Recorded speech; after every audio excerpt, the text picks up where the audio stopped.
with songs like The Grand Illusion, Babe, Come Sail Away, and a repertoire of unforgettable history-making music. An interview with the legendary rock band STYX. Hi everyone, I'm Big Al Weekley. For the next few minutes, let's travel inside the world of STYX. Lawrence Gowan, it's great to have you with us. And great to be with you, Al. I was looking back at the history of STYX and their music, Lawrence, and I noticed something interesting about the music of STYX. They kind of relate a lot of the music to things that are going on in the world, and I want to talk a little bit of history with you. Sure. You got with the band in 1999. You replaced Dennis DeYoung. STYX at that time was the first band to have 4 triple platinum albums in a row. Fantastic, and all the music you put out. How did you begin as lead singer? Did the guys know you? Prior to my joining the band, I had a long solo career that was primarily focused in Canada. That's where I grew up there, although I'm from Scotland originally. I grew up in Canada, and my records were only released in Canada. They were available on import in other countries, but in Canada I had multi-platinum and gold records and several number-1 songs. And just the way the music industry was in the 1980s and throughout most of the 90s, the way my deal was structured with Columbia, they did not release my records in the United States. They didn't have to. They weren't obligated to. People in Canada were very loyal and supportive of my career. And when STYX came to play in Montreal at the new arena there in Montreal Forum, which is a 20,000-seater arena, I'd played the old Montreal Forum on my own, and we had the same promoter. And he asked if I would do the show with STYX, open the show for STYX. Now, I hadn't opened for anyone in Canada in over 14 years, but really? I thought, I've never seen STYX. I want to see him. I want to play at this new Montreal Forum, because it's going to be 16,000 to 18,000 people there. It was one of those pivotal nights where the band were maybe loosely aware of me from the trips they'd made to Canada, but they heard the audience reaction, and it was just me and piano on stage, and they took note of it. Tommy Shaw made the prophetic statement. He said, we've got to do some more shows together in the future. Of course, at that time, meaning that I would get a chance to open for STYX more often, perhaps in the U.S., which is what I was really hoping for. 2 years later, I got a phone call from him, and I assumed that's what he was calling about. But he said, "No, we've gone through this upheaval in the band, and we need a new keyboard player and singer, and we'd like it to be you." And I was happy to oblige. Do you have a preference? Do you like being in the theaters where it's a little bit more personable, or do you like being in the stadiums? That's a good one, because just when I think I've answered that question to myself, it's a gig will happen in a venue that I've decided is not my favorite type of venue, and suddenly the audience, the atmosphere, the conditions that night, the sound, everything about the weather, whatever it happens to be, will suddenly convince me that no, it's not the big football stadiums I love the best. It's the theaters. And then once I've decided it's the theaters, I go, no, it's the amphitheaters, because that outdoor summer atmosphere is just, you can't beat it. And then after that, we'll go and play. I mean, we do a few shows a year, not many, maybe 2 or 3, at either a House of Blues or a Hard Rock Cafe. So that's Hard Rock Hotel type venue. And that's much smaller for us. That's usually, something like between 1,200 and 2,000 people, as opposed to the bigger things. And then on a night like that, suddenly I'm convinced, no, this is the proper, appropriate size for a rock show, because you've got that concussive, contained energy in a small space, and the audience is just raging, and the sweat is flying from in all directions, and I love that as well. So I'm really quite conducive to my calling as far as whatever venue. They all have their own strength.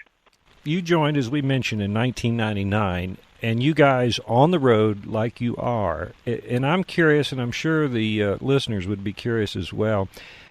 How do you keep your voice in shape? Because you're singing every night, and you've got the loud music and everything. So how do you deal with all that?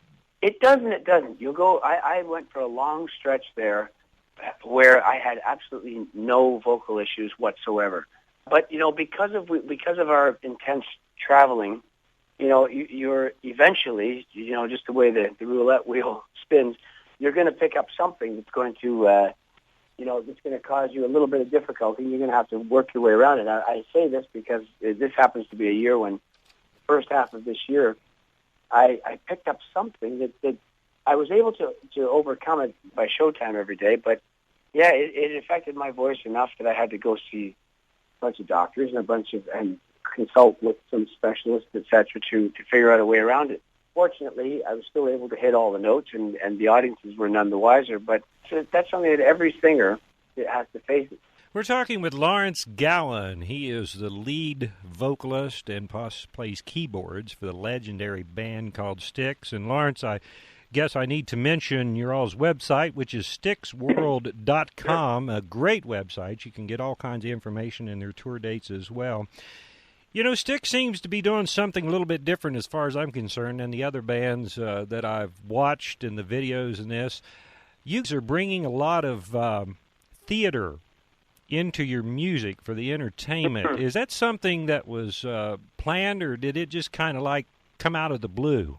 I happen to be fortunate enough to be in a band that understands there's a natural theater to a rock show. I think people who are as addicted to going to rock shows as I am, and probably you are too, Al. I am. You begin to see that even bands that don't engage in the type of theatrics that STYX do, there still is a theatrical element to it because by virtue of the fact that you're on stage. And to varying degrees, bands decide to embrace that or to reject it. And, I saw the Rolling Stones last year, and I thought, no one's ever mentioned the fact that this is there's a theatrical dynamic to it in addition to this fantastic rock legacy that they're putting on stage. These are characters as if they're from some great, Shakespearean play. They are who they are, and there's an authenticity to them on stage where they become much larger than life. And STYX is a band that embraces that philosophy in its own way. We embrace it, and we make sure that we're putting across to the audience as a team that theatrical element to the show. I mean, sometimes it can go too far. If you ask Tommy or Jay Wyatt, they felt that during the era of their career where they did Kill Was Here, they thought that went too far. For me, I thought it was fine. But everyone has their line as to where that, as to just how much of a theatrical element to the show they have to bring in. I happen to enjoy more than less. More is more. But then that brings me to Memphis, Tennessee, October 2010, this DVD you guys did, and I looked at some of that on YouTube. That's when you had the Grand Illusion and the Pieces of Eight. Tell me a little bit about the preparing for that, and that was in a beautiful theater out in Memphis, Tennessee, and what you sequenced all that music to those songs. Well, how did the people respond, and how did you respond to it? Were you nervous when you walked out on the stage hoping that everything would go right, or did you just go out there and do it? Well, this ties in well with your last question. The built-in theater, so to speak, of those two records, Grand Illusion and Pieces of Eight, there's a way that those songs unfold in their running order from the albums that evokes a strong emotion in people, and it's probably different for every person that sits down with that album. And I say album because we really were honoring that form of entertainment that seems to have, has waned a little bit as the music industry has changed. But people used to listen to albums in their entirety from beginning to end, and there was a continuum of thought and thematic elements. Basically, drove your imagination as you fell deeper and deeper into the album. So that's what we wanted to bring to the stage with that show, and that's why the songs had to be done in the exact running order and as faithfully to the original arrangements as they could possibly be done on stage. And so that meant, there were unusual things we had to, overcome. For example, we started with Grand Illusion, and by the fourth song on Grand Illusion is Come Sail Away. Well, Come Sail Away is usually towards the very end of our show under normal circumstances. But for that tour, we had to play it fourth in the night. And that changes the whole arc of the dynamic of the show. And we had to do a lot of homework and we played a lot of shows before we did that one in Memphis. And we loved the idea of playing in that theater where, Elvis was a frequent patron of that theater. Wow. During his time living there, and so there was great history behind the place, and that's what we were really trying to hold up and present to people that way. And it was a very ambitious undertaking, and it's been extremely successful for us. That DVD sold very, very well, and it's been played, I believe, on several TV channels. I know it's had over 100 airings. Wow. At different times, because it really came across so well. I know that the band STYX has a lot of new material, and I'm just going to guess to say, since we really didn't talk off air too much, Lawrence, I'm sure you all probably got something brewing here into the future. But do you find that your fans and the public, you go back to 1979, 1977, Come Sail Away, and Babe, which, oh my gosh, is one of my favorite songs, and then Lady back in 1973. Do you find that you're able to introduce these songs with a new, refreshed recording and live show that's introducing new people to the band STYX? I would say yes, because, over the last, I started to notice about 9 years ago. I'm in my 16th year with the band now. But 9 years ago, I started to notice more and more younger people coming to the shows. And I don't mean, initially I saw people coming either with their parents or with their older brother or whatever it was. But then I started seeing these clumps of people that were younger and had discovered STYX music and classic rock in general and wanted to see what, were curious enough to come and see a show. Well, in the last 5 years, and last night's another perfect example, well over half the audience, 50% at least, are people who are under 30 and were never even born. We're not even born at the time when some of these classic records came out. We got to play those songs for those people because that's what they've discovered. There's such a huge canon of STYX material. And although, the studio records that we did together since I've been in the band, have done better than the records that they made in the previous decade, there's a great sense of accomplishment in that because they're all great records. But at the same time, we focus on the greatest hit stuff because that's what people associate most with the band. And every night that we play those songs is another chance to try to get them right. Different circumstances, different atmosphere, different audience, and it's another chance to elevate that song and make it meaningful on the day. So that's our approach to that. We know to a degree what we're going to do when we go out there on stage, but it alters. We're a tremendous band at suddenly jumping to plan B because certain things happen on any given night where the unexpected takes over, and we embrace that. We find that that's part of where the entertainment sits is in that moment and not doing things. We just are not a band that can do it by rote or phone it in. It's impossible. You can't do a STYX show and just kind of drift your way through it. You really have to throw yourself into it, mind, body, spirit, so to speak. And so that's why we're ready for that every night, and that's really where the magic is.